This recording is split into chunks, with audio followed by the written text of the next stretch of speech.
Hello दोस्तों, नमस्कार। Welcome to our YouTube channel maths with Anand Sharma. ठीक है, हम लोग एक फिर प्रैक्टिस बैच कर रहे हैं, जहाँ पे आज हमारा डे 26 है। 25 क्लास हम कर चुके हैं, मतलब 500 क्वेश्चंस को हम डिस्कस कर चुके हैं। आज हमारा स्टार्ट होगा 501 क्वेश्चन नंबर। ठीक है, 500 क्वेश्चन हो गया अपने आप में। हमारा जो सिलेबस है उसका 1/4 पार्ट 1/4 पार्ट हो चुका है। मतलब मैं बोला हूँ 2000 क्वेश्चन करवाऊँगा 100 क्लासेस में। मतलब ऑलमोस्ट हम लोग 25% कवर कर चुके हैं और 75% बचा है। तो आप भी इसी तरह बने रहें, मैं भी बने रहूँगा। ठीक है, तो आप लोगों के लिए खुशखबरी का बात है कि मेरा MTS 2019 जो होता है SSC का 10th पास पे, क्योंकि मैं एग्ज़ाम दिया था पहले, तो अभी मैं CGL की प्रिपरेशन कर रहा, तो उसमें मेरा जो है मुंबई इनकम टैक्स डिपार्टमेंट में मुझे मिला है। ठीक है, उस पर एक वीडियो बनाऊँगा मैं आज और डालूँगा कि कैसे कैसे क्या था, मतलब सब कुछ सारी बातें को वहाँ शेयर करूँगा। तो मेरा इनकम टैक्स डिपार्टमेंट मुंबई हुआ है। तो हालांकि ये तो मेरे घर से बहुत दूर है, मैं घर वेस्ट बंगाल में है, सिलीगुड़ी, और यहाँ से आपका वो मुंबई, तो आप समझ रहे हो गया ईस्ट से वेस्ट। ठीक है, तो बहुत दूर है, फिर भी जाना पड़ेगा क्योंकि मेरा CHSL एग्ज़ाम भी अच्छा गया था, तो शायद वहाँ हो जाए। या मैं एक बंगाल का एग्ज़ाम दिया था, वो भी अच्छा गया था, अगर वहाँ हो गया तो फिर वापस आने का मौका मिलेगा। ऐसे तो हम लोग कर ही रहे CGL का प्रिपरेशन 2020 जो मेरा फर्स्ट अटैम्प्ट होने वाला था, लेकिन पैंडमिक के कारण सब अभी ठप पड़ा हुआ है, सब आप जानते हैं। ठीक है, तो चलिए आज का वीडियो स्टार्ट करते हैं। ठीक है, क्वेश्चन नंबर 1 से। क्वेश्चन नंबर 1 है आज की क्लास का, हमारे सीरीज़ का 501। चलिए, हमें क्वेश्चन पहला बोला है कि if the selling price of an article doubled, अगर विक्रय मूल्य किसी चीज़ का डबल कर देते हैं तो जो लॉस है ना वो प्रॉफिट परसेंट में बदल जाता है। ठीक है, जो लॉस परसेंट है वो प्रॉफिट परसेंट के इक्वल हो जाता है। तो आप मुझे बताओ लॉस परसेंट कितना है। तो देखिए मुझे क्या बोला है क्वेश्चन में, अगर सेलिंग प्राइस डबल होता है तो जो लॉस परसेंट है वो प्रॉफिट परसेंट में बदल जाता है। इसका मतलब क्या है कि पहले जो सेलिंग प्राइस था उस पर लॉस हो रहा था, है ना बात। जब आप सेलिंग प्राइस डबल करते तो जो लॉस परसेंट था वो प्रॉफिट परसेंट में बदला। इसका मतलब क्या है कि पहले आपका लॉस हो रहा था तब, तो अब आप क्या किए, SP डबल कर दिया, SP बढ़ाए तो प्रॉफिट हो रहा है। ठीक है, तो लैंग्वेज को समझिए। तो आप जानते हैं लॉस परसेंट कितना होता है, तो आप बोले लॉस डिवाइडेड बाय CP × 100। तो लॉस पहले होता था तो आप बोलोगे CP लॉस कितना होता है, तो CP minus SP divided by CP × 100। अच्छा, अब जब CP दोगुना हो गया, आप बोलोगे SP दोगुना हो गया, तो 2SP माइनस CP बटा CP परसेंट के लिए × 100। अब क्या होता है कि लॉस परसेंट ही प्रॉफिट परसेंट बन जाता है, यही लॉस परसेंट प्रॉफिट परसेंट बन गया। ठीक है, आपको मैं क्या बोला कि पहला केस क्या था कि नॉर्मल CP SP पे लॉस परसेंट होता था कुछ, अब जब SP को डबल किए तो प्रॉफिट हो रहा है। इसका मतलब तो SP से CP घटेगा ना, तो इसलिए मैं SP से CP घटा, यहाँ लॉस था इसलिए CP से SP।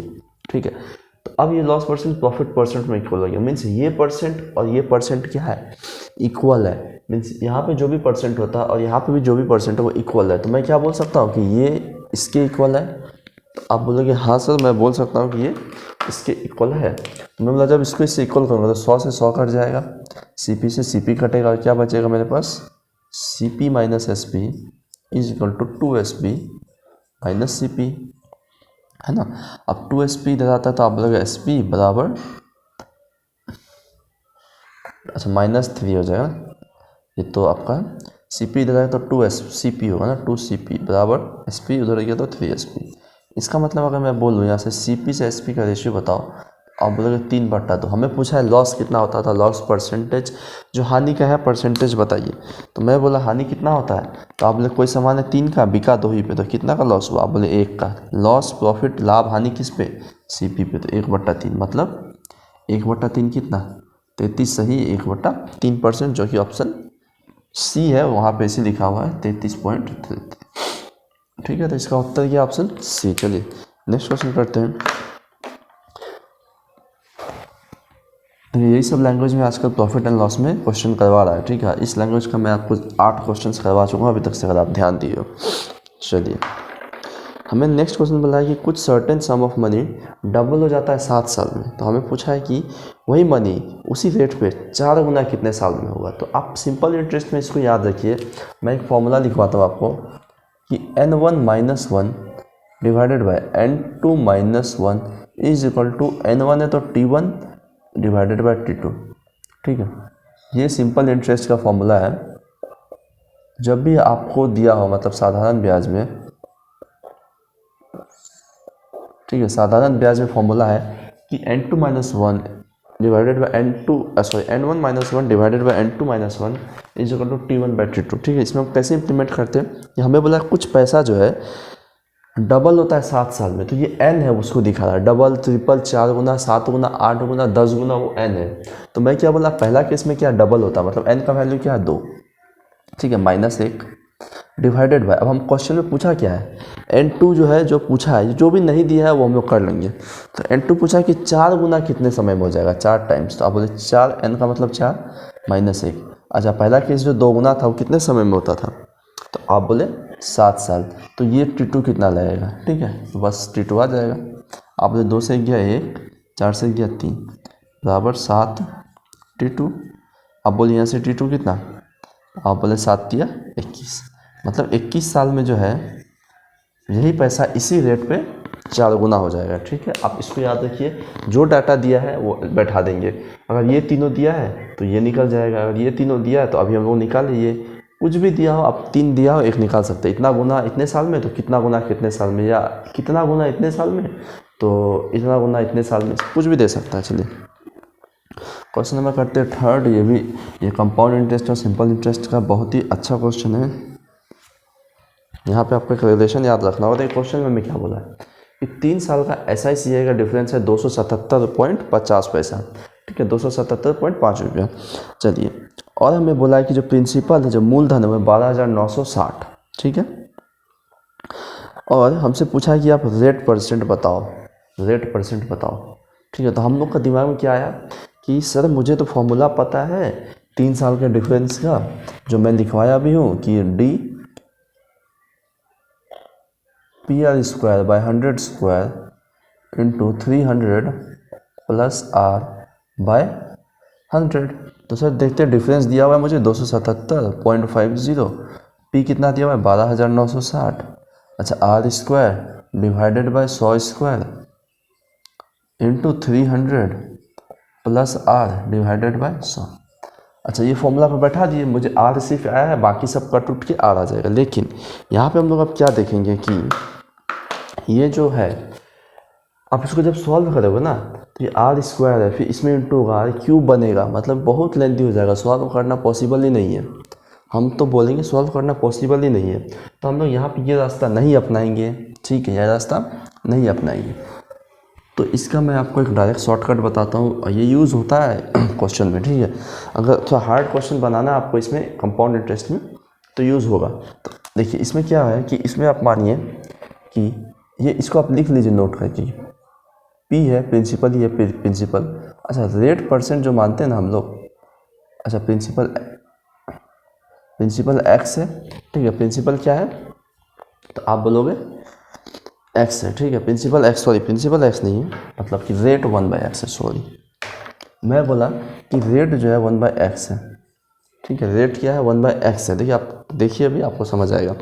हमें बोला डिफरेंस जो है, तो इसमें आपको एक चीज़ याद रखना है, अगर रेट 1/x है तो एक रिलेशन याद रखना है कि CI 3 साल का, मतलब CI 3 साल का माइनस SI 3 साल का divided by principal is equal to 3x plus 1/x³।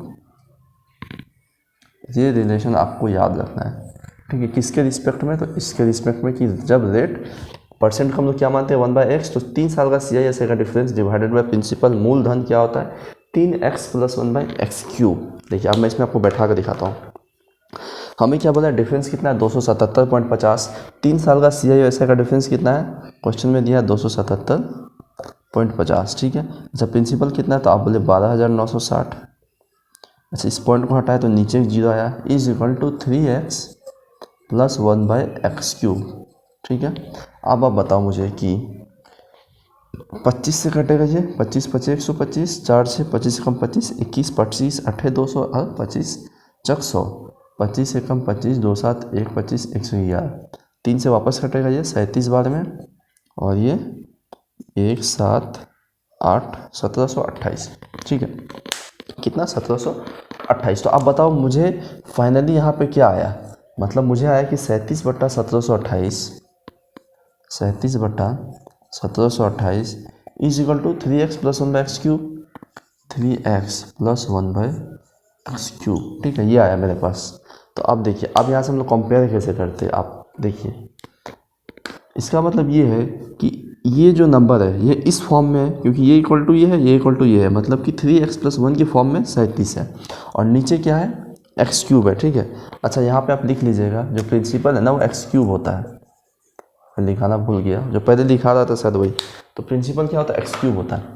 तो आप बताओ कि ये क्या है, तो आप बोलोगे x³ है सर। इसका मतलब है x³ 1728 से कंपेयर करने पे, तो आप बताओ x कितना है।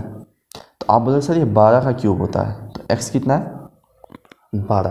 तो क्या हम देखते हैं ऊपर भी सही हो रहा है क्या, x पे 12 ढालने पे 37 आ रहा है। तो आप बोले 12 तिया 36, 12 3 ज़ा 36 + 1 37। अरे ये तो मैच कर गया, मतलब x का वैल्यू क्या है, 12। x का वैल्यू क्या है, 12 है। और इस क्वेश्चन में हम लोग रेट क्या माने, आप बोले 1/x, तो रेट परसेंट कितना, आप बोले 1/x, x कितना, 12। तो 1/12 कितना परसेंट होता है, तो आप सभी को पता होगा 8.1/3%। तो इस सवाल का क्या है उत्तर, 8.33%। इसको ऐसे भी लिख सकते हैं क्योंकि ऑप्शन ऐसे दिया हुआ है, तो ऑप्शन ए इस सवाल का उत्तर है। देखिए इस सवाल में मैं क्या बोला कि हम लोग प्रिंसिपल को क्या मानते हैं, x³ मानते हैं। उसके बाद जो रेट है वो 1/x होता है। ठीक है, और इस पर एक रिलेशन याद रखना है कि 3 साल के CI और 3 साल के SI का जो डिफरेंस होता है डिवाइडेड बाय प्रिंसिपल, वो क्या होता है, 3x + 1/x³। ठीक है, इसके बाद हम लोग यहाँ से कंपेयर करते हैं, जो वैल्यू दिया हुआ है वो पुट करते हैं, 3 साल का CI SI का डिफरेंस दिए, प्रिंसिपल दिए और काट लिए। तो 37/1728 is equal to 3x + 1/x³। ठीक है, और यहाँ से जो है हमें x³ तो क्या आप बोलोगे x³ जो है 1728 है। तो जैसा यहाँ से हमें क्या पता चला कि x³ 1728 है, तो x क्या होगा, 12। तो हम चेक करते हैं क्या 12 तिया 36 + 1 हो रहा है क्या, 37। तो आप बोलोगे हाँ हो रहा है। तो x कितना है, 12। हम लोग रेट क्या माने थे, आप बोलोगे 1/x, तो रेट कितना हो जाएगा 1/12, जो कि 8/1/3 मतलब 8.33% है। चलिए इसको आप लिख लेना है बहुत अच्छे से इस चीज़ को, इसको तो प्रिंसिपल x³ रेट इतना, तो ये रिलेशन होता है एक। ठीक है, जहाँ से हम लोग लास्ट में कंपेयर करते हैं। ठीक है, x का वैल्यू निकालते हैं, क्योंकि आप ऐसे करने जाओगे तो क्वेश्चन होगा ही नहीं, बहुत लंबा होगा। चलो 2 सेकंड वाला ट्रिक नहीं था। ठीक है बहुत सारे चैनल बोलते हैं ना 2 सेकंड था सो ट्रिक, ठोको ठोको ठोको, जय महाकाल, क्या क्या होता है। चलिए नेक्स्ट क्वेश्चन हमें कहा है कि 505 कि x³ - y³ इज टू, देखिए इस टू को मैं डायरेक्ट कैसे लिख सकता हूँ कि x³ - y³ divided by x² + y² + xy कितना दिया हुआ है। तो आप बोलोगे सर 5:1 था, मतलब 5/1 है। अच्छा एक और चीज़ दिया हुआ है हमें, x² - y² divided by x - y is equal to 7/1, मतलब कि 7/1। ठीक है, मैं इस रेशियो को डायरेक्ट लिख लिया। हमसे पूछा 2x:3y। अब हमें बता दो कि 2x:, यहाँ नहीं लिखता मैं, हमें बताओ कि 2x:3y कितना होगा। ठीक है, तो आपको आप पता ही है कि फॉर्मूला क्या होता है, x³ y - y³ का क्या फॉर्मूला है। तो आप बोलोगे सर x³ - y³ का फॉर्मूला था x - y into x² + y² + xy। अच्छा डिवाइडेड बाय क्या है, आप बोले x² + y² + xy is equal to 5। नीचे 1 है तो कोई दिक्कत ही नहीं, उससे ये और ये कट गया और मुझे यहाँ से क्या मिला, तो आप बोलोगे x - y = 5 है ऐसा। ठीक है, ये मुझे पहला स्टेट मिला। अच्छा इसको सॉल्व करते हैं। मुझे दिया x² - y², मैं क्या लिख सकता हूँ x + y into x - y। ठीक है, ये फॉर्मूला आपको सबको पता ही होगा, divided by x - y is equal to 7। मैं बोला x - y से x - y कट गया, मुझे क्या मिला x + y = 7। ठीक है, और हमसे पूछा है कि 2x:3y। तो अब देखिए अब x + y 7 है और x - y कितना आया है, तो x - y 5 आया है। तो आप यहाँ से x का वैल्यू बता दोगे, हाँ दोनों को जोड़ के आता, तो 7 × 5 = 12 का आधा 6 वाई का वैल्यू दोनों को घटा के आधा, साथ में 5 गया, 2, 2 का आधा 1, तो x ये है y है, तो यहाँ ढाल देते हैं। आपने बोला x 6 तो 6 दूना 12 अनुपात y कितना है 1 है, तो y ढाल देते हैं 3, तो इसकी रेशियो में तो आप बोले 4:1 में, ठीक है। 4:1 इस सवाल का उत्तर है। अच्छा, ऑप्शन में नहीं है 4:1, तो आप सी को चेंज कर लीजिएगा। अच्छा नहीं सॉरी, लास्ट वाला ऑप्शन जो है ना उसको 4:3 काट के 4:1 कर लीजिए। चलिए अब नेक्स्ट क्वेश्चन करते हैं। आप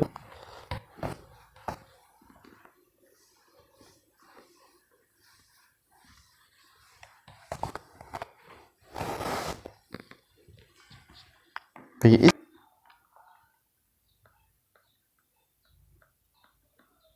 चलिए करते हैं नेक्स्ट क्वेश्चन। हमें दिया है 507 कि x can copy 80 page in 20 घंटा। मतलब कि x जो है, x कोई आदमी वो 80 पेज कर सकता है 20 आवर्स में। तो अब बोलो 1 आवर में कितना करेगा, 1 आवर में। तो आप बता दोगे सर 80 पेज होता है 20 घंटा में, इसका मतलब 1 घंटा में वो 4 पेज करता है, 80/20 है ना, 4 पेज पर आवर, ये लिख दिया मैं, 4 पेज पर आवर लिख दिया। ऐसे y का दिया हुआ है कि वो क्या करता है कि 135 पेज 27 घंटा में। तो आप बताओ 1 घंटा में वो कितना करेगा। तो आप बोले सर 135/27 मतलब 5 बार में कट जाएगा, ठीक है, 5 पेज पर आवर, ठीक है। 135/27 5 पेज पर आवर। हमें बोला है कि then Y can copy 20 pages in, मतलब कि वाई जो है 20 पेजेस कितना घंटा में कर सकता है। तो एकदम आसान क्वेश्चन है। तो अब बताओ वाई जो है 20 पेज कितना में करेगा। तो आपने 5 पेज 1 घंटा में, तो 4 से इंटू कर लेते हैं, तो 20 पेज जो है 4 घंटा में कर देगा, है ना। क्योंकि 5 पेज 1 घंटा में, इसका मतलब क्या था, इस लाइन का मतलब ये था कि 1 घंटा में 5 पेज, तो 20 पेज बोला था हमें, इंटू 4, तो समय पे भी इंटू से 4 होगा, तो 4 घंटा, ठीक है। 4 घंटा में then Y can copy 20 pages in 135 page 27 घंटा में, तो 1 घंटा में वो कितना पेज करता है, 5 पेज। और हमें बोला है कि 20 पेज करना है, ठीक है। हमें बोला है 20 पेज करना है, तो मतलब 1 घंटा में अगर 4 पेज है तो 20 पेज 4 ही घंटा में होगा ना। एक्स जो है 80 पेज 20 घंटा में, इसका मतलब 1 पेज 4 पेज पर आवर उसका स्पीड है ना। 1 घंटा में मतलब 4 पेज पर आवर, तो 20 पेज कितना घंटा में। तो आप बोले 4 घंटा में। यहाँ ऑप्शंस कुछ गड़बड़ है, तो एक सेकंड होल्ड कीजिएगा, मैं ये क्वेश्चन जांच लिया, वहाँ ऑप्शन देख लो एक बार। अरे मैंने क्वेश्चन को ही गलत पढ़ दिया यार। सेकंड स्टेटमेंट में बोला था कि एक्स और वाई साथ में, मतलब ये जो था एक्स और वाई साथ में दिया हुआ है, ठीक है। मतलब यहाँ पे प्रिंटिंग, मतलब वहाँ पे क्वेश्चन में भी देखा उधर, तो क्वेश्चन था एक्स प्लस वाई साथ में, ठीक है। तो यहाँ पे लेकिन सिर्फ वाई लिखा हुआ था, मतलब यहाँ पे मेरे पीडीएफ में। तो इसको मैं कलेक्ट करके अपलोड करूँगा, तब तक के लिए आप देखें। मुझे साथ में दिया हुआ था, इसका मतलब क्या है कि एक्स प्लस वाई साथ में 5 पेज करता है ना यार। तो ये कैसे होगा फिर। अच्छा, इसका मतलब क्या दिया था हमें कि x प्लस वाई जो है साथ में 5 पेज करता है। अच्छा, x अकेला कितना करता है 4, और साथ में 1 घंटा में 5। इसका मतलब जो है x प्लस वाई साथ में 5 और x अकेला 4 है, मतलब y कितना करता है 1 घंटा में। तो आप बोलोगे 1 पेज,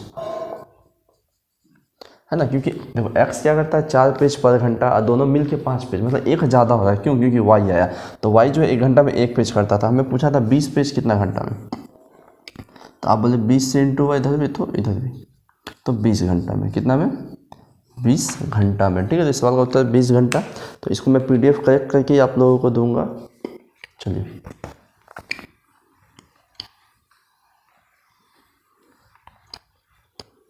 नेक्स्ट क्वेश्चन हमें क्या बोला है कि एक आदमी और एक लड़का, ठीक है, man and a boy complete a piece of work in 24 days. हम लिख लेते हैं कि मैन प्लस बॉय जो है किसी काम को 24 दिन में कर सकते हैं, 24 दिन में, ठीक है, man boy. If for the last 6 days boy alone does the work, okay, then it is completed in 28 days. How long the man will take to complete the work alone? देखिए बहुत अच्छा क्वेश्चन है, ठीक है, under estimate नहीं करना। हमें क्या बोला आप समझिए बातों को। If for the last 6 days boy alone does the work then it is completed in 28 days। समझ लिया बातों को। मैं ये बोला कि अगर लास्ट के 6 दिन अगर लड़का अकेले काम करे तो जो काम है वो कितने दिन में ख़त्म होता है, तो आप बोलोगे 28 दिन में। इससे हमें यहाँ क्या समझ आया कि जो लास्ट 6 दिन है वो कौन काम नहीं किया, तो आप बोलोगे मैन, वहाँ बॉय अकेले काम किया। तो आप बताओ कि मतलब जो लास्ट 6 मतलब कि देखो काम तो 24 दिन में ख़त्म होता है, लेकिन अभी कितना हुआ 28 दिन में। लेकिन शर्त था यहाँ पे कि लास्ट के 6 दिन में सिर्फ बॉय काम किया, मैन नहीं। ठीक है, लास्ट के 6 दिन में सिर्फ कौन काम किया है, बॉय काम किया है, मैन नहीं। ठीक है, और इस सीक्वेंस में 28 दिन काम हुआ है, 28 दिन में काम हुआ है। तो आप ये बताओ मुझे कि अगर काम होना स्टार्ट होता और लास्ट के 6 दिन में सिर्फ बॉय काम किया, इसका मतलब क्या है, इसका मतलब ये है कि मैं बोलता कि काम तो अगर दोनों साथ में करते तो 24 दिन में ख़त्म होता, लेकिन 28 दिन क्यों लगा, तो आप इसीलिए लगा क्योंकि जो लास्ट का 6 दिन था, लास्ट का 6 दिन था उसमें कौन काम नहीं किया, मैन। तो उस लास्ट के 6 दिन में जो मैन का काम होता, ठीक है, उस लास्ट के 6 दिन में मतलब उस लास्ट के 6 दिन में जो मैन का काम था वो कौन कर दिया, तो आप बोलोगे बॉय कर दिया। वो कितने दिन में कर दिया, तो 4 दिन लगा है। ठीक है, तो 4। अच्छा, आप इस मेथड से मत जाओ, ठीक है, आप कंफ्यूज हो जाओगे थोड़ा सा। मैं आपको इसमें एक सॉलिड वे ही बता देता हूँ डायरेक्ट कि हमें बोला लास्ट के 6 दिन बॉय काम किया है। ठीक है, तो मैं अगर समझूँ कि मैन का एफिशिएंसी एम ही है, बी का एफिशिएंसी बी ही है, ये मान लिया मैं। ठीक है, कि देखो एम मैन का एफिशिएंसी एम, बॉय का एफिशिएंसी बी ही है, मतलब क्षमता माना मैं, समझ लो। ठीक है, तो बोलो कि एम एक दिन में लोग कितना काम करेंगे, तो आप बोलोगे एम प्लस बी, है ना, एक दिन का काम क्या होगा, तो एम प्लस बी। अच्छा, ये लोग कितना में काम करते हैं, आप बोले 24 इज इक्वल टू, मैं क्या करूँगा, टोटल वर्क को टोटल वर्क से इक्वल कर लूँगा। ठीक है, अभी टाइम एंड वर्क का मैं सीरीज़ 1 जून से स्टार्ट हो रहा है। आप वहाँ पे ये चीज़ अगर नहीं आता है आपको तो वो ये चीज़ भी समझ सकते हैं, मैं आपको अच्छे से कॉन्सेप्ट से क्लियर में समझाया। मैं क्या एम प्लस बी जो है, अगर एम एफिशिएंसी क्षमता है एम का ही, मैन का, बी इसका, तो एक दिन में कितना काम करेंगे लोग, तो इतना। तो ऐसे कट के काम करने में 24 दिन में काम खत्म होता है। मैं बोला अगर इसको क्षमता से समय से गुना की तो कुल कार्य।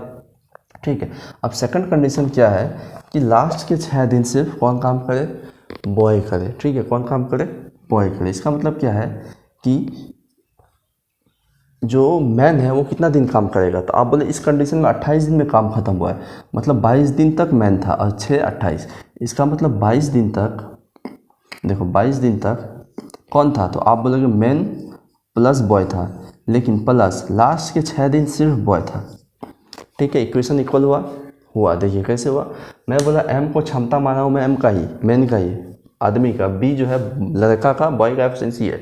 तो बताओ ये लोग एक दिन में कितना काम करेगा, तो अब बोले एम प्लस बी, एक दिन का काम इंटू 24, क्योंकि 24 दिन में दोनों साथ में काम करता है। तो मैं बोला एम प्लस बी इंटू 24, मतलब ये टोटल काम इतना है। अब सेकंड केस में क्या बोला है कि काम 28 दिन में ख़त्म होगा अगर लास्ट के 6 दिन कौन काम करे, बॉय। तो इसका मतलब क्या है कि लास्ट के 6 दिन में बॉय है, मतलब ये पहला 22 दिन तो मैन प्लस बॉय दोनों ही था। ठीक है, ये क्वेश्चन है ना, ये होता, हाँ ठीक है। तो 22 जो है मैन प्लस बॉय दोनों था। अब लास्ट के 6 दिन जो 28 दिन में काम हुआ, तो 22 और 6 28, 6 दिन में सिर्फ बॉय काम किया, इसलिए बी एफिशिएंसी से काम हुआ है, मतलब ये काम तो इक्वल है। तो अब यहाँ से हम लोग क्या करते हैं कि एम और बी का एफिशिएंसी का रेशियो निकाल लेते हैं। तो 24 M plus 24 boy is equal to 22 M plus, अच्छा 22 बॉय और प्लस 6 28 बॉय।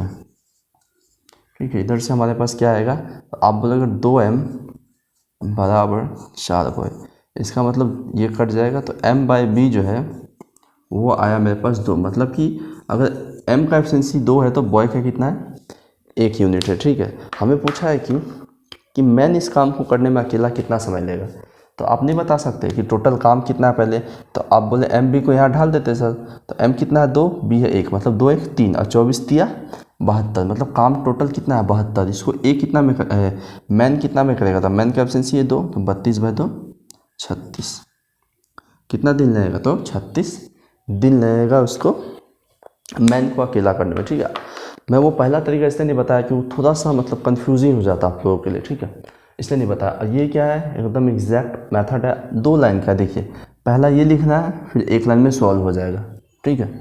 तो एकदम आसानी नहीं है, टाइम कंज्यूमिंग आपको लग रहा है, जब आपने प्रैक्टिस करोगे ना तो एकदम नहीं है टाइम कंज्यूमिंग। चलिए अब नेक्स्ट क्वेश्चन करते हैं।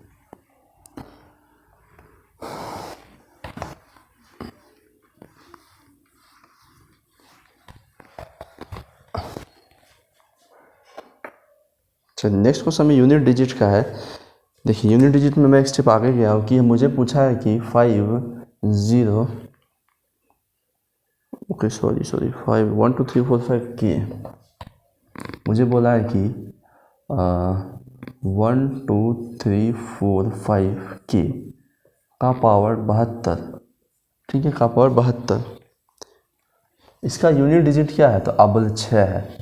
इसका यूनिट डिजिट क्या है, तो 6 है, मतलब यूनिट डिजिट मीन्स इकाई संख्या, ठीक है, इकाई संख्या क्या है, 6 है। इसका मतलब क्या है, इसका मतलब ये है कि यहाँ पे k का ऐसा वैल्यू दिया हुआ है कि यहाँ पे k का ऐसा वैल्यू है जिसका पावर 72 करने पे ना, k का पावर 72 करने पे, जैसे ये जो k है यूनिट डिजिट, इसका पावर 72 करने पे 6 ही आता है, ठीक है। ये जो k का पावर 72 करने पे 6, क्योंकि यूनिट डिजिट का बात है, इकाई, तो हम पहले का छोड़ देते हैं, उससे फ़र्क नहीं है पहले का नंबर से, मुझे सिर्फ इकाई का संख्या चाहिए, तो मैं इसको हटाया।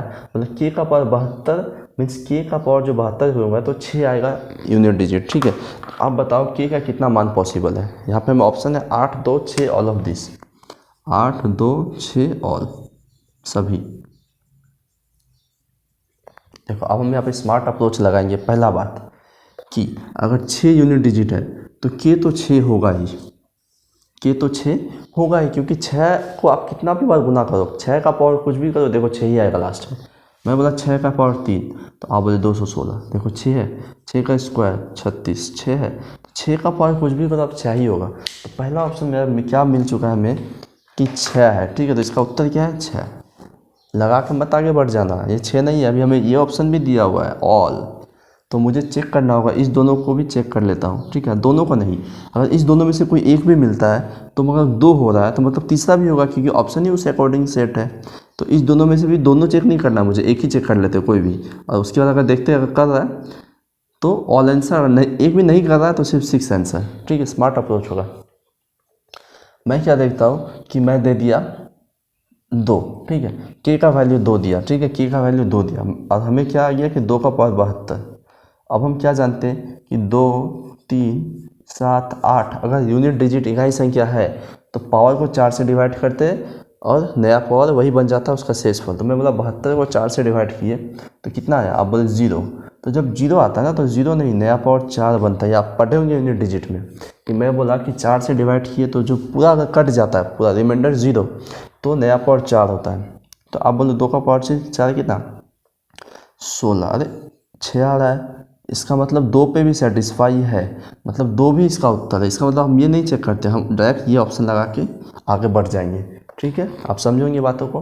देखिए ये 8 पे भी होगा, ठीक है, कैसे कि 8 का पावर 72, और हम लोग जानते हैं कि 8 भी होने से 4 से डिवाइड करते हैं, तो 4 से तो ये पूरा कट जा रहा है, मतलब नया पावर 4। तो 8 का पावर 4 कितना, आप बोलोगे 8 8 64 का 4 और 64 4 तो 6 ही है, ठीक है। तो इस सवाल का उत्तर क्या कि तीनों कर रहा है, मतलब ऑल सभी, ठीक है। स्पीड नहीं करना है एग्जाम में कि के 6 का होता है 6 लगा के निकल दिए, ये ऑप्शन भी देखना है, ठीक है।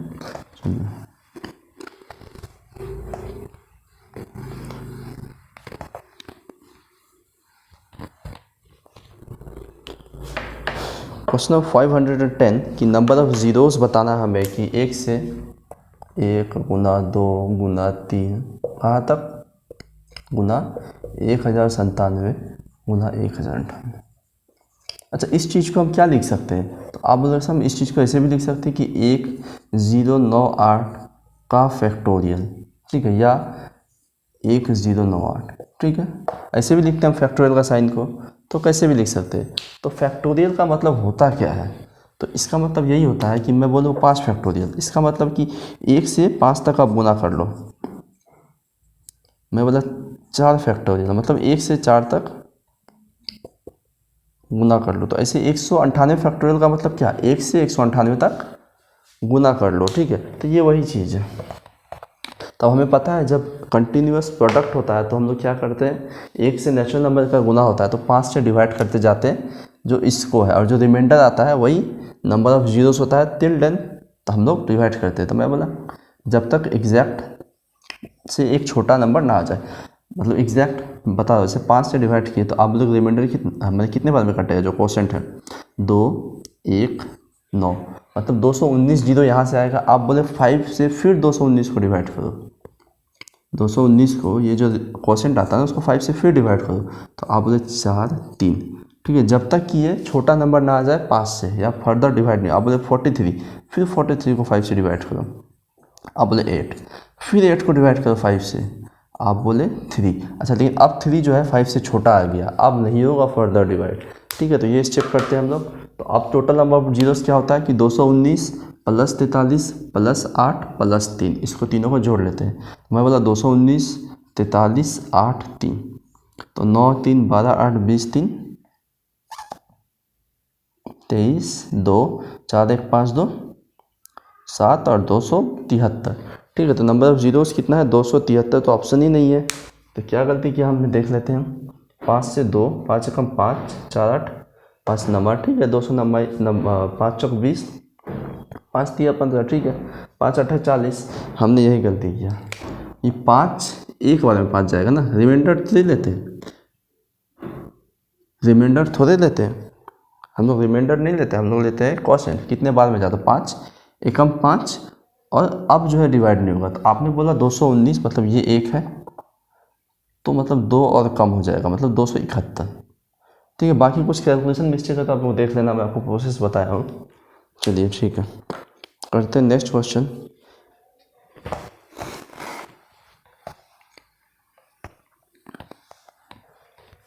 नेक्स्ट क्वेश्चन में बोला है कि find the sum of odd factor of 540, विषम गुणनखंडों का योग बताओ 544 का,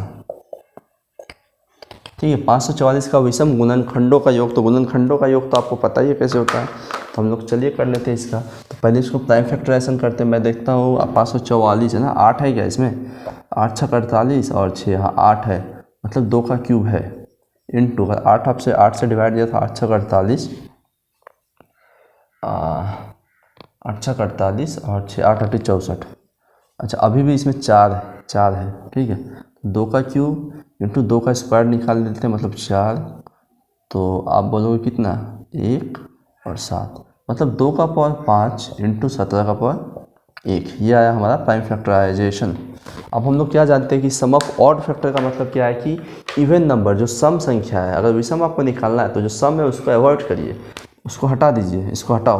मैं बोला 17 का पावर 1, तो हम लोग सम कैसे करते हैं, तो 17 का पावर 0 से स्टार्ट करते हैं और जहाँ तक है 1 तक है तो उसको लिख के जोड़ लेते हैं। अगर और भी एक नंबर आता तो उसको भी ऐसे ही करते हैं और इंटू करते हैं आपस में। मैं बोला 17 का पावर 0 कितना 1, किसी का भी पावर 0 1 ही होता है, और 17 1 18, तो इस साल का उत्तर क्या है 18, ठीक है। चलिए आपको समझ आएगा। नेक्स्ट क्वेश्चन करते हैं।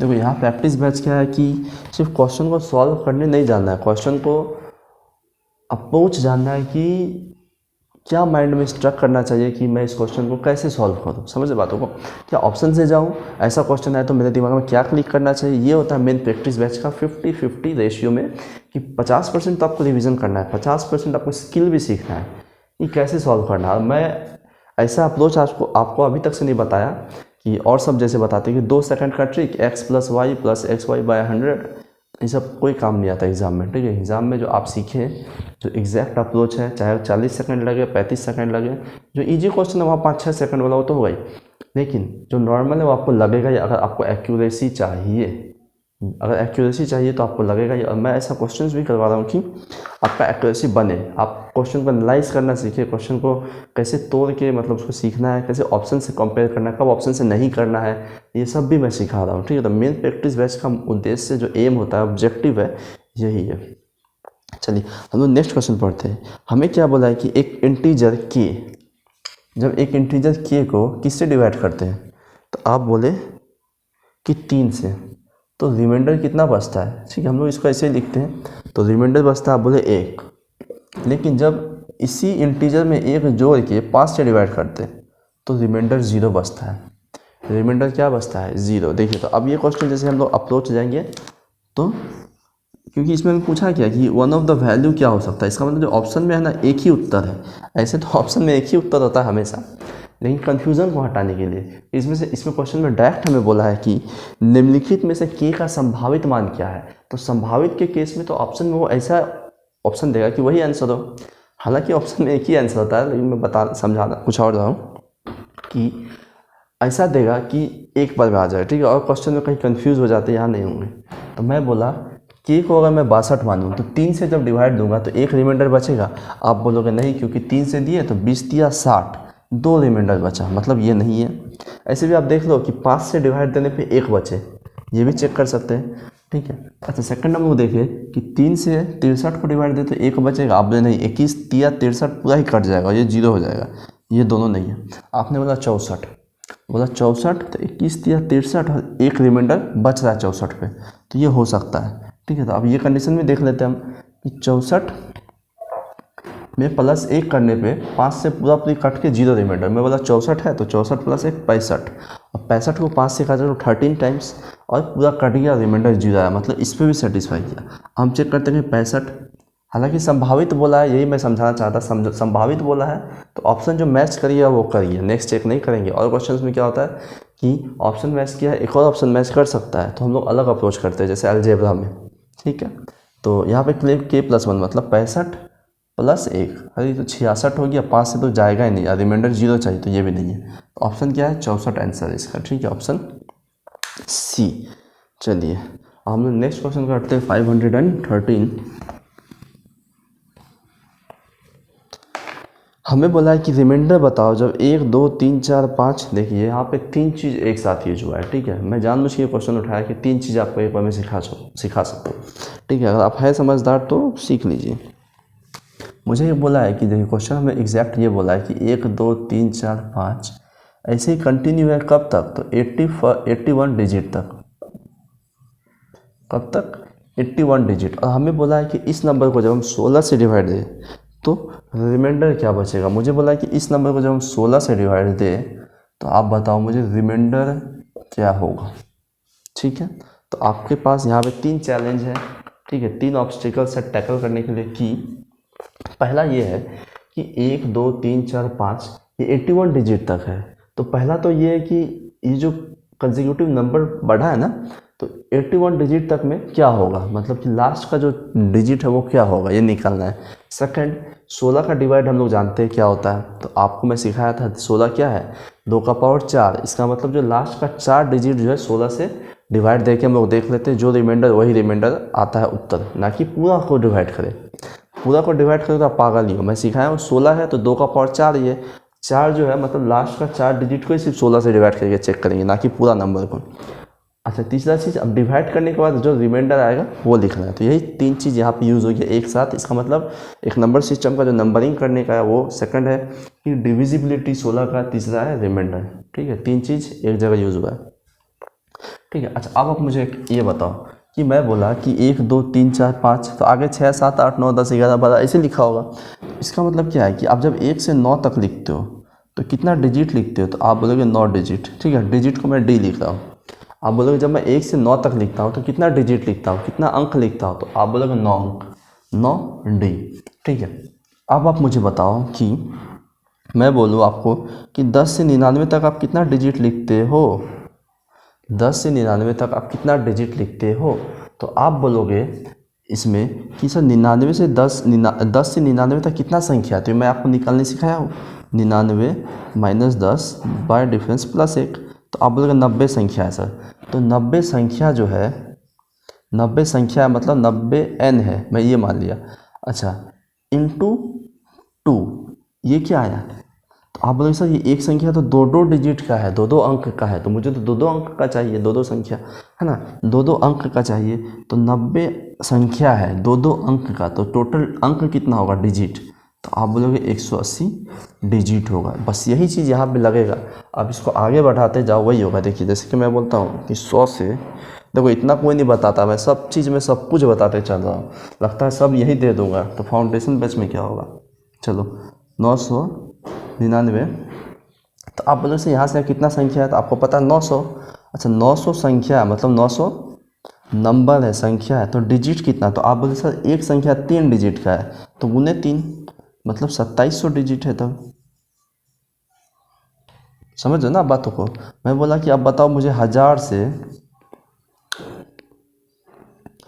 9999 तक, तो देखिए आप पैटर्न देख रहे 9, 90, 900, तो यहाँ पे कितना होगा 9000 नंबर, दो यहाँ पे तो 1 से इंटू हुआ था तो 9 डिजिट ही था, तो 1 2 3, तो यहाँ पे 4, तो 9 चौक 36,000 डिजिट। ठीक है, ये चीज़ आप समझे होंगे, मैं आशा करता हूँ। ठीक है, समझे होंगे।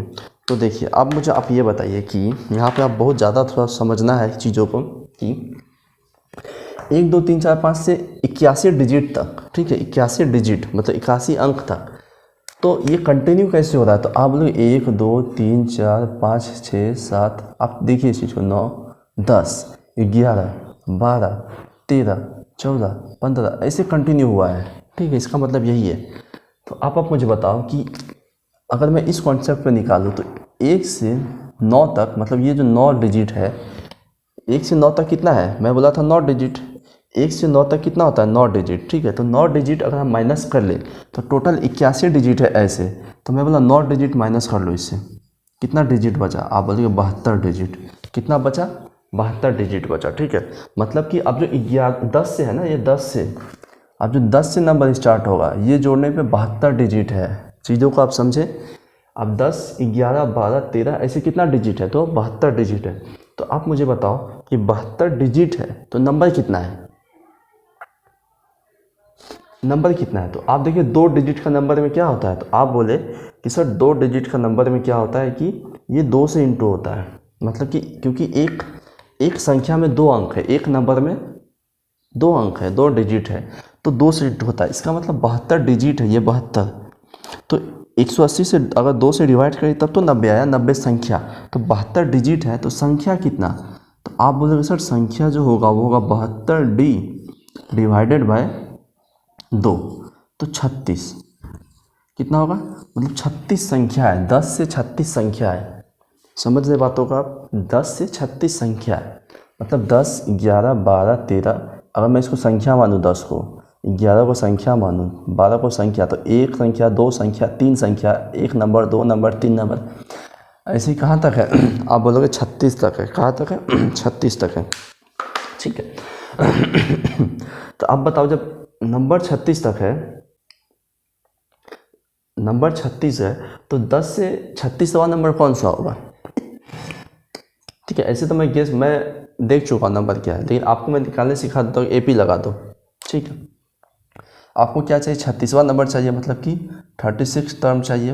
पहला टर्म क्या है 10 प्लस n क्या है, तो आप बोलोगे n तो 36 में गया 35, आपको ये पता है ना TN A plus n-1 into D।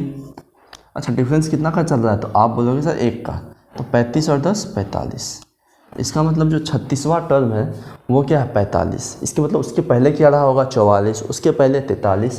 तो मैं वो चीज़ यहाँ डायरेक्ट लिखता हूँ, ठीक है, इसको मिटा के कि ये नंबर क्या था, ये चला, उसके पहले 43 44 45। ठीक है, ये लास्ट का डिजिट है। अब हम क्या देखें कि मैं ये नंबर निकाल चुका हूँ। ठीक है, ये नंबर सिस्टम में इस चीज़ को एकदम क्लियर करूँगा, एकदम बेसिक से, एकदम मतलब क्या बोले, क्या ही बोल सकते हैं। अब देखिए अब समझिएगा। अच्छा अब हम क्या जानते हैं, 16 का नियम क्या कहता है कि सिर्फ लास्ट 4 नंबर को डिवाइड करो। तो आप बोले ठीक है 16 का नियम यही कहता है, तो 16 दूना 32, बचा 12 124, 16 7 112, फिर 12 बचा 125, फिर 16 7 112, अब बचा 13। इसका मतलब क्या है कि रिमाइंडर कितना बचा 13। अब देखो लास्ट का ये 4 डिजिट है, 4445 को 16 से, तो 13 रिमाइंडर बचेगा। ठीक है, तो इस सवाल का उत्तर क्या है 13, जो कि ऑप्शन ए है, ऑप्शन पहला है।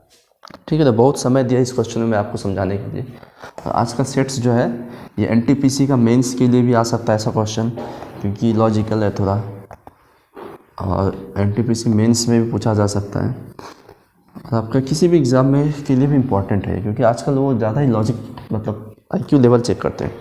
चलिए हमें क्या बोला है कि इसमें इस 7वां टर्म और 21वां टर्म AP का 6 और -22 है, मतलब जो T7 है वो क्या है, अब बोले 6 है, T22 है ना कि 21 है, 21वां टर्म जो वो है -22, ठीक है, ये हमें दिया है। तो हमें पूछा है कि आप 26 टर्म बताओ, ठीक है, AP का, ये क्या होगा। देखिए यहाँ पे कुछ फॉर्मूला में नहीं जाना है, कुछ नहीं जाना है, इसको मैं आपको एकदम शॉर्टकट से बता दूंगा। और लॉजिकली ये नहीं कि शॉर्टकट वो वाला शॉर्टकट XY/100 इंटू ये सब, ठीक है। शॉर्टकट मतलब आपको समझ आएगा वो शॉर्टकट। मैं जब भी शॉर्टकट बोलूँ तो ट्रिक मत समझना, मतलब जो कॉम्प्रिहेंसिबल वे है जिसको आप एग्ज़ाम में अप्लाई कर सकते हो, जिसका एप्लीकेशन है। मैं बोला 7वां टर्म अगर 6 है और 21वां टर्म 22 है, AP में, अरिथमेटिक मीन को हिंदी में क्या बोलते हैं AP में ही, ठीक है। तो हम लोग AP में क्या जानते हैं, AP में हम जानते हैं कि अगर पहला नंबर 1 है, 3 है, तो आप समझ गए 2 का डिफरेंस है, मीन्स अब 5 होगा, 7 होगा 9 होगा 11 होगा 13 होगा 15 होगा। मतलब क्या होता है AP में डिफरेंस सेम होता है, डिफरेंस सेम। मैं बोला एक नंबर है 5 3 1 -1 -3 -5, इसका मतलब क्या हो रहा है कि ये -2 हो रहा है, मतलब डिफरेंस सेम हो, वो प्लस माइनस हो उससे असर नहीं हमको। -2 हो रहा है, यहाँ भी -2, यहाँ भी -2, सब जगह क्या हुआ -2, ठीक है। तो AP में क्या होता है कि डिफरेंस सेम होता है। तो वही चीज़ हम यहाँ पे लगाएंगे कि आप मुझे बताओ T7 टर्म, मतलब कि कोई नंबर है, पहला टर्म, दूसरा टर्म, तीसरा, चौथा, पाँचवा, छठा और 7वां टर्म, ये 7वां टर्म 6 है। ऐसे ही आगे चलते चलते जो है ना, ये 7th टर्म है, ठीक है, ये 7th टर्म। ऐसे आगे जब चले तो हम 21वां टर्म जो है वो क्या है, तो 22 है। और हमसे पूछा है कि आप बताओ 26वां टर्म क्या होगा, ठीक है। तो आप मुझे बताओ कि इस टर्म का डिफरेंस क्या इसके डिफरेंस के इक्वल नहीं होगा, होगा, क्योंकि देखिए मैं बोला कि 1 3 5 7 9 11 13 एग्जाम्पल। मैं बोला ये सेकंड टर्म है T2, ये T6 टर्म है। मैं बोला इसका डिफरेंस जो है ना, इसके डिफरेंस के इक्वल होगा, क्योंकि एक ही डिफरेंस में तो बढ़ रहा है आगे। तो मैं बोला इसका कितना डिफरेंस, तो 4 किसको दिखाएगा, तो आप बोलोगे 11 और 3 का डिफरेंस 8। यहाँ से हमें क्या पता चल जाएगा कि डिफरेंस कितना चल रहा है। तो 1 का वैल्यू 2, मतलब कि देखिए आप 2 का डिफरेंस चल रहा है, 1 2 3 3 2 5 5 2 7, ठीक है। तो अंतर कितना का चल रहा है, 2। यही चीज़ हमें यहाँ से पता चलता है। तो अब आप मुझे बताओ कि ये 7 से 21 कितना है, तो बोलेगा 14। 14 किसको दिखा रहा, तो 6 में, अच्छा ये -22 था, ठीक है, -22। तो 6 में अब जब, अच्छा 6 22 हो गया, -22, इसका मतलब क्या है, 6 -22 का मतलब यही है कि नेगेटिव हो रहा है। ये चीज़ क्या हो रहा है, नेगेटिव, मतलब नंबर घट रहा है। आपको पता चल चुका है कि नंबर जो भी है घट रहा है, ये घट रहा है, ठीक है। नंबर डिक्रीज हो रहा है तब तो -22 आ गया एक जगह पे, समझे बातों को, ठीक है। तो मैं बोला 6 से 22 का डिफरेंस बताओ, तो आप बोले सर 6 -22 मतलब कितना, 28, मतलब 14 28 है, तो एक कितना, 2। अच्छा ये 2 पॉजिटिव होगा कि नेगेटिव, ये आपको पता चल चुका है कि नेगेटिव होगा, क्योंकि घट रहा है, ठीक है। तो ये 2 नेगेटिव होगा, ठीक है। तो अब आप मुझे बताओ जो 26वां टर्म है वो क्या होगा।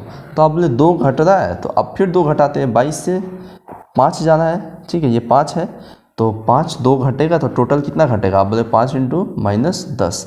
तो यहाँ पे 22 था, तो 22 -10 कितना होगा, आप बोलोगे 32 -32। तो 26वां टर्म क्या है, 32, ठीक है, 32 है 26वां टर्म। आई होप आपको समझ आया हो। चलिए अब नेक्स्ट क्वेश्चन पे चलते हैं। देखो ये समझाना था, इसीलिए मैं एग्ज़ाम में इतना नहीं करता, मुझे तो वहाँ डायरेक्ट पता चल जाता है कि 14 = 28 है, तो 1 2 है, तो 21 से 26 5 टर्म में 10 डायरेक्ट बटा देता, 22 और 10 32। चलिए 515 नंबर क्वेश्चन देखिए, 2x = 3y बराबर 6 का पावर -z। हमें पूछा है कि आप बताओ 1/x + 1/y + 1/z। तो इसका एक शॉर्ट, बहुत ही शॉर्ट है, ठीक है, उसके लिए लेकिन आपको थोड़ा सा कॉन्सेप्ट समझना होगा। शायद ये अभी तक से यूट्यूब पे नहीं आया, क्योंकि ये रिज़ल्ट जो है मैं मतलब क्या बोलते हैं उसे, मतलब कि ऑब्जर्व करके सीखा हूँ खुद से, ठीक है। तो ये शायद अभी यूट्यूब पे नहीं आया है कहीं पे, तो मैं आपको फाउंडेशन बैच में ज़रूर बताऊंगा, ठीक है। वहाँ के लिए आपको थोड़ा बेसिक भी चाहिए होगा, इसीलिए, क्योंकि उसका बेसिक थोड़ा सा अलग होगा। तो इसको हम लोग क्या करते हैं कि ये दिया इक्वल, तो हम लोग इसको के इक्वल कर लेते हैं, ठीक है। तो 2x = k, इसका मतलब दोनों तरफ अगर हम पावर 1/x करें तो आप बोलोगे 2 बराबर क्या होगा 1/x। अच्छा इसी तरीके से जब हम ये इसको इक्वल करेंगे ना तो आप बोलोगे सर 3 बराबर हो जाएगा k का पावर 1/y। इसी तरह क्या होगा कि 6 का बराबर k माइनस 1/z, क्योंकि z माइनस था इसलिए माइनस आया है, ठीक है। अच्छा अब आप बताओ कि मैं इस दोनों को, मतलब मुझे तो ये चाहिए प्लस करना है तो कैसे करूँ, तो मैं बोला सर इस दोनों को इंटू करने पे इस दोनों को 2 तिया 6 होता है, ये इसके इक्वल होगा, है ना। अब बात को समझिए, 2 तिया क्या 6 और 6 इसके इक्वल है, मतलब ये दोनों को जब हम गुना करेंगे तो वो इसके इक्वल होगा। तो करते हैं, मैं बोला कि k का पावर 1/x इंटू k का पावर 1/y किसके बराबर, तो k का पावर 1/z। और हम जानते हैं बेस सेम तो पावर ऐड होता है, तो k का पावर 1/x प्लस 1/y बराबर k का पावर 1/z। अच्छा माइनस है ना, माइनस है। अच्छा अब हम जानते हैं कि बेस सेम होता है, इक्वल में है right hand side left hand side, तो ये पावर भी इक्वल होता है। तो आप यहाँ से बोले कि 1/x प्लस 1/y बराबर किसके, माइनस 1/z के।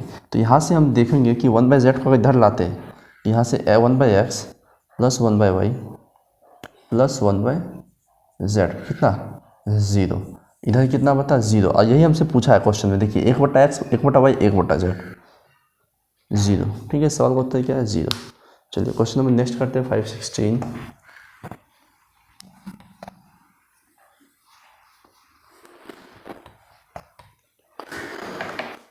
चलिए क्वेश्चन 516 में बोला है कि डिफरेंस बताओ 5.76 बार में और 2.3 में।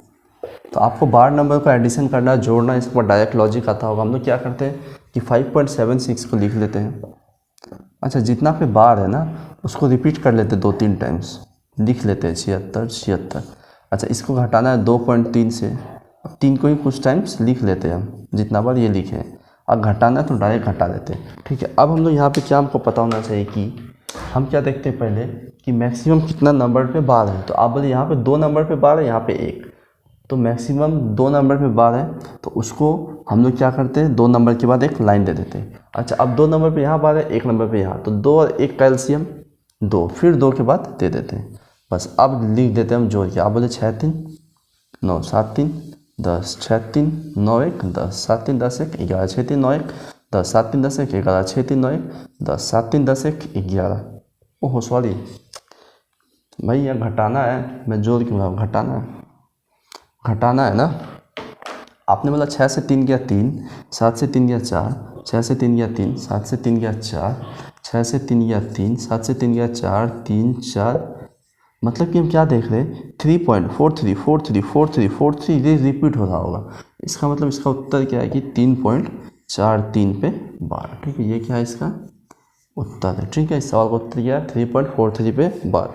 2 स्टेप याद रखना है कि ये जो है मैक्सिमम जितना नंबर पे है उसके बाद एक लाइन दो, और 2 और 1 है तो 2 और 1 का एलसीएम 2 ही हुआ, 2 नंबर के बाद फिर दे दो और लिख दो डायरेक्ट, जो बोला करना है घटाओ जोड़ना है जोड़ो।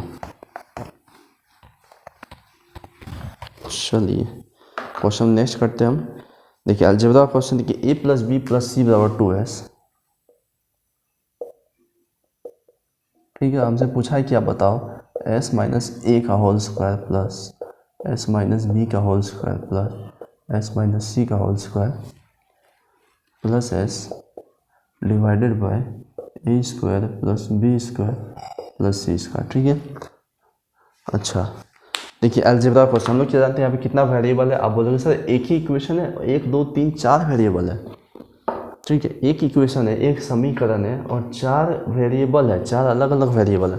तो मैं बोला कि a को 0 करके फ़ायदा है, तो अब यहाँ पे 0 होगा, यहाँ पे बाकी तो बच जाएगा, ठीक है। तो मुझे यहाँ इजी क्या लगा कि मैं s को ही 0 कर दिया। किसको 0 किया, s को 0 किया। तो s को अगर 0 करते तो a + b + c कितना आ जाएगा, भी 0 ही आएगा, ठीक है। अच्छा s 0 मतलब ये 0 ये 0 ये 0 ये 0।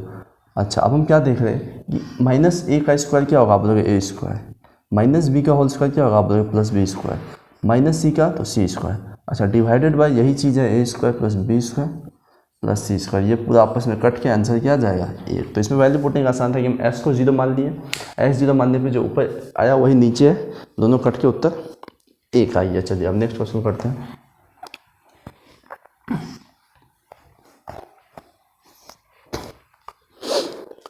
देखिए इस क्वेश्चन में हमें डायरेक्ट दिया है कि 1 प्लस, ये बहुत इंपॉर्टेंट क्वेश्चन है, ठीक है। इस बार के सीजीएल मेंस में डायरेक्ट पूछा गया है, 2018 के मेंस में भी पूछा गया है।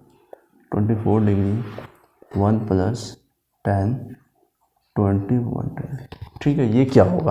तो यहाँ पे आपको एक चीज़ याद रखना है डायरेक्ट, कि मैं आपको बता देता हूँ कि अगर इफ़ ए, 2-3 बातें मैं आपको यहाँ बताऊँगा, आपको याद रखना है। अगर a प्लस बी, अगर a प्लस बी 45 हो या 225 डिग्री हो, या तो 45 हो या डिग्री हो, देन पहला रिजल्ट क्या याद रखना है कि 1 प्लस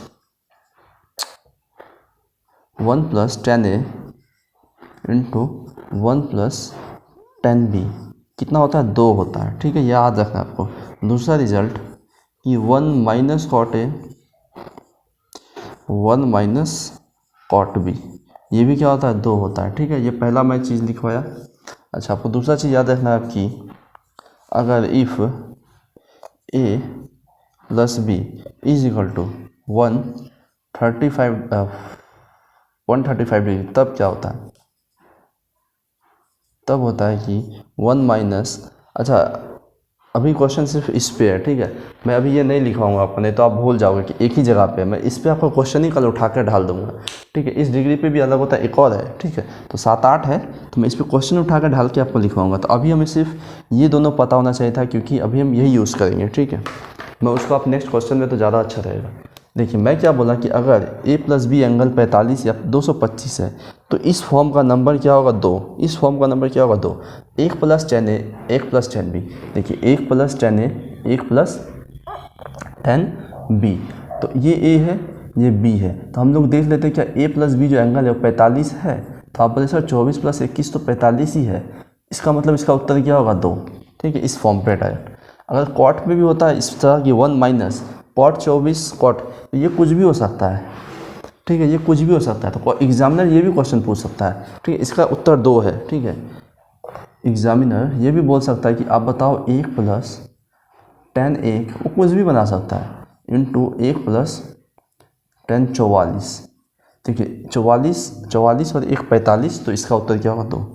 वो कुछ भी बना सकता है। वो बोले मैं बोला कि 1 प्लस 10 थीटा बनाया वो, ठीक है, इंटू 1 प्लस 10, ठीक है।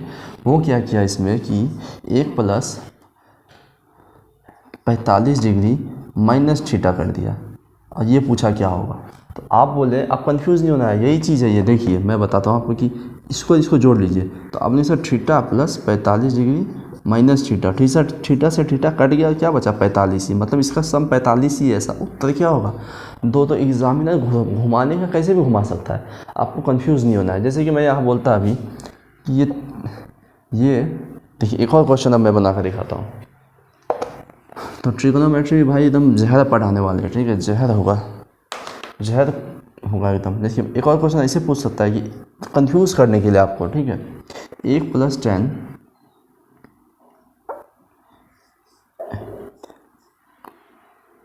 45 डिग्री प्लस अल्फ़ा, ठीक है, ये है, इंटू 1 प्लस 10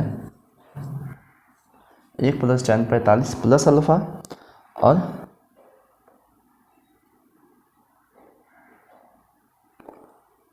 गहरा समंदर। अच्छा इसको 90 रखते हैं, 90 प्लस अल्फ़ा, और यहाँ पे दिया है 45 डिग्री। अच्छा नहीं ठीक ही था, ठीक है। ये 90 प्लस अल्फ़ा रखिए इसको आप, और यहाँ पे रखिए कि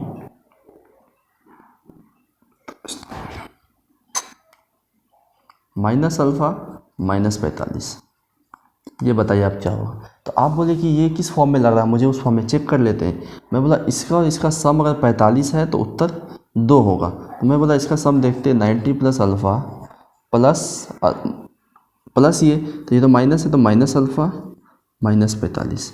हम लोग क्या देखें कि अल्फ़ा से अल्फ़ा कट गया, 90 से 45 घटा तो 45, ठीक है। तो इसका उत्तर क्या होगा? 2। मतलब ये आइडेंटिटी है, इसको आप याद रखें कि a प्लस बी अगर 225 हो या 45 हो, तो 1 plus 10a into 1 plus 10b क्या होता है? 1, और 1 माइनस कॉट ए और 1 माइनस कॉट बी भी 1 ही होता है, ठीक है। चलिए हम करते हैं question number second last question, second last, कि द मीडियन सी डी और B of triangle A B C intersect each other at O, ratio of, ठीक है, हमें बोला एक ट्राइंगल है ए बी सी, ठीक है, सी डी और बी ई मीडियंस है, मतलब कि ये मीडियंस है, इसको इक्वल बांटा है, अच्छा बी ई, ठीक है, इसको इक्वल बांटा है, ये बी ई है, सी डी है, और हमसे पूछा है कि आप बताओ ये सेंटर है ओ, हमें बोला है कि ओ डी ई का एरिया का अनुपात, ओ डी ई का एरिया का अनुपात जो है पूरे ट्राइंगल ए बी सी से, तो ओ डी ई कौन सा है, तो आप बोलोगे ये, मतलब इस ट्राइंगल का एरिया का अनुपात मुझे पूछा है पूरे से, तो आपको देखिए मीडियंस का आपको ये चीज़ पता होना चाहिए। मैं यहाँ क्वेश्चन हटा कर लिख देता हूँ आपको कि ये जैसे मैं बोला है कोई भी ट्राइंगल है, ठीक है, मैं बोला इसका मीडियन और इसका मीडियन को एक साथ मिलाते हैं, ठीक है, तो आप यहाँ से पाएंगे कि सारा ट्राइंगल का एरिया इक्वल होता है, अच्छा ये मीडियन है, ठीक है, ये रिजल्ट आपको याद रखना है, मीडियन भी क्या होता है, सारा ट्राइंगल छोटा छोटा इक्वल है। अच्छा अब आप क्या देखोगे कि पहला ये लिखो, ठीक है, पहला ये चीज़ है, इसको लिखे, फिर मैं इसी को मिटाकर चेंज करूँगा। अच्छा अब मैं दूसरा लिखवाऊँगा कि अब दूसरा चीज़ लिखो कि मैं अगर इस लाइन को मिटा दूँ तो आप लोग एक और एक दो, इसको भी मिटाया मैं, अब इस लाइन को अब मिटाया मैं, तो आप लोग एक और एक दो, मतलब ये भी दो, इस लाइन को मिटाया तो अब एक और एक दो, ये एरिया भी दो, मतलब फिर से ये एरिया जो है एक अनुपात एक में, मतलब कि इस फिगर में भी एरिया सेम होता है, ठीक है। तो अगर अब मैं बोलूँ कि, ठीक है, अब थर्ड चीज़ देखते हैं हम लोग यहाँ पे कि ये ट्राइंगल है, ये मीडियन है,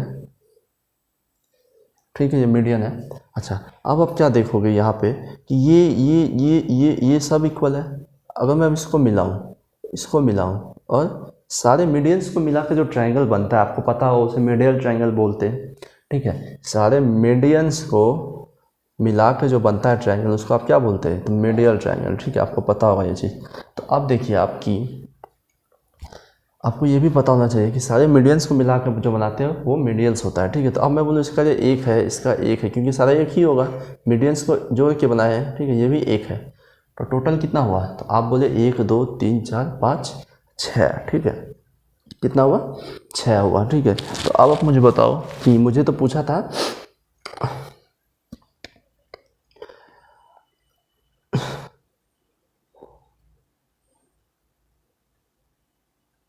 अच्छा ये एक है, तो अब आप मुझे बताओ कि अगर ये एक है तो आपको यहाँ पे याद रखना है कि इस ट्रायंगल का एरिया कितना होगा, तो आप बोलोगे सर कि इसका एरिया होता है, हम लोग क्या जानते हैं, 2, ये भी 2, ये भी 2, ये भी 2, ये भी 2, ये भी 2। अच्छा ये 2 क्यों हुआ, देखिए अब देखिए ये मिडिल ट्रायंगल जो है, सबसे पहला बात कि सबका मीडियंस को मिला के बना है, ठीक है, तो इसका जो एरिया होगा वो इक्वल होगा, तो मैं 1 माना, ठीक है, क्या माना हूँ 1, क्या माना है क्या, ठीक है 1 माना हूँ। आप देखिए आप मुझे बताओ कि ये जो ट्रायंगल है, ये ट्रायंगल मतलब ये वाला ट्रायंगल, ठीक है, ये भी तो मीडियन से ही इंक्लाइन खींचा है, तो मतलब ये दोनों इक्वल होगा, ठीक है, ये दोनों इक्वल होगा। अगर मैं बोलता कि ऐसे आपको डायरेक्ट याद रखना, जो मीडियल ट्रायंगल होता है ना उसका जो एरिया होता है 1/12 होता है ओरिजिनल ट्रायंगल का, ठीक है, ओरिजिनल ट्रायंगल का, ये याद रखिए। ऐसे इसका प्रूफ है, तो प्रूफ में भी नहीं बता रहा हूँ, ठीक है, 1/12 होता है, याद रखिए डायरेक्ट। तो मैं बोला कि इस ODE का कितना होगा, मैं बोला अगर पूरा 12 है ना तो इसका 1 होगा, तो 1/12। तो इस सवाल का उत्तर क्या 1:12, जो कि ऑप्शन ए है। चलिए इसका प्रूफ है, मैं बताऊँगा आपको, ठीक है, ऐसा नहीं है नहीं बताऊँगा, ज्योमेट्री में भी बताऊँगा जब ज्योमेट्री का फुल चैप्टर अपलोड करूँगा। यार स्केच हो जाता है।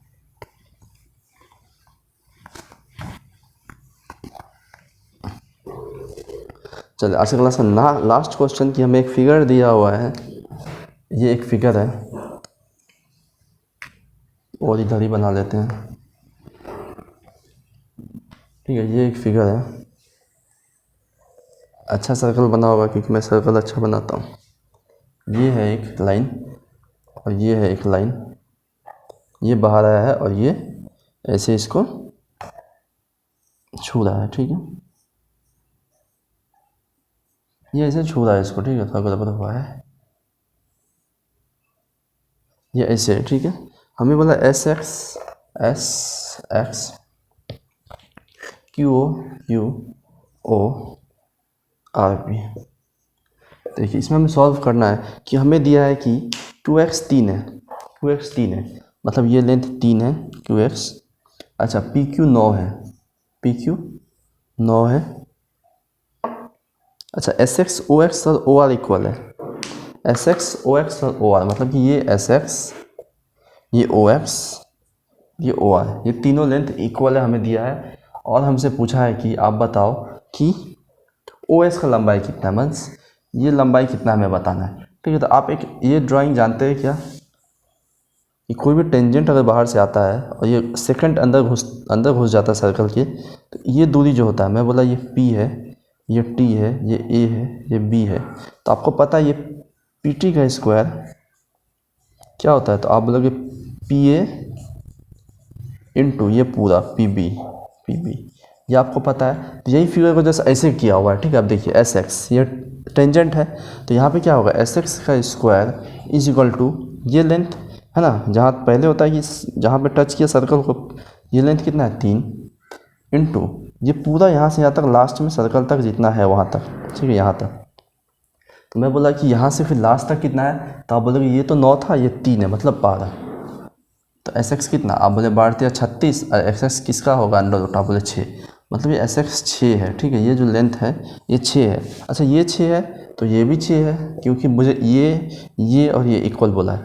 अच्छा ये 6 है, ये भी 6 है पूरा, लेकिन यहाँ पे 3 है, तो मतलब ये कितना बचा, आप बोले 3, ठीक है। अब हमसे पूछा था इसका लेंथ। अब हम जानते हैं कि जो टेंजेंट कॉर्ड बाइसेक्ट करता है एक सर्कल में, ये मैं बोला ये 2 कॉर्ड बाइसेक्ट कर रहा है, ये A है, ये B है, ये C है, D है, तो AB बराबर CD होता है। ये इंटू ये इक्वल टू ये इंटू ये होता है, ठीक है। ये कॉर्ड का जो कॉर्ड बाइसेक्ट नहीं सॉरी इंटरसेक्ट करता है वो थ्योरम है। मैं बोला 6 इंटू ये इक्वल टू ये इंटू ये, तो ये इंटू ये कितना 9 या 27 इक्वल टू 6 इंटू OS। अरे अच्छा ये 9 कहाँ से होगा, ये तो 9 तो पूरा है ना, ये 9 तो पूरा है, ये 3 है, तो 9 में से 3 गया तो ये तो 6 बचा, मतलब ये लेंथ 6 है, तो 6 या 18 होगा ना ये, 6 या 18 होगा, 18 बराबर 6 इंटू OS, ये है तो 3, तो OS कितना आया 3, ठीक है। तो आज की क्लास यहीं पे था। यहाँ पे 2-3 चीज़ें लगा, आपको ये पता होना चाहिए था, ये पता होना चाहिए था। No doubt it was a very good question and can come in exam, okay. तो आज के लिए इतने तक थे हमारा सेशन। शायद ये वीडियो आज अपलोड ना हो पाए, कल हो, क्योंकि यहाँ पे जो है यास साइक्लोन आने वाला है जो कि बे ऑफ बंगाल से उठा है, ठीक है। तो शायद इलेक्ट्रिसिटी सप्लाई नहीं रहेगा, तो अगर होता है पॉसिबल तो मैं अभी एडिट में लगा दूंगा, अगर एडिट हो जाता है और अगर लाइन रहा तो मैं तो कर दूंगा, ठीक है। तो आज के लिए इतना रखते हैं। आपको क्या करना है, मेरे चैनल को सब्सक्राइब करना है, शेयर करिए, ठीक है, बहुत ज़्यादा। और यहाँ पे आपको मैं प्लेलिस्ट दिखाया, उसको खोलिए, प्लेलिस्ट को भी शेयर करिए और उस वीडियो पूरा प्लेलिस्ट देखिए। मैं each and every concept discuss किया होगा, ठीक है। यहाँ हमारा फोटो होगा, उस पर क्लिक करिए, चैनल को सब्सक्राइब करिए, हमारे यूट्यूब फैमिली का एक पार्ट बनिए। तो आज के लिए इतना ही, सेशन वाइंड अप करते हैं। धन्यवाद और नमस्कार।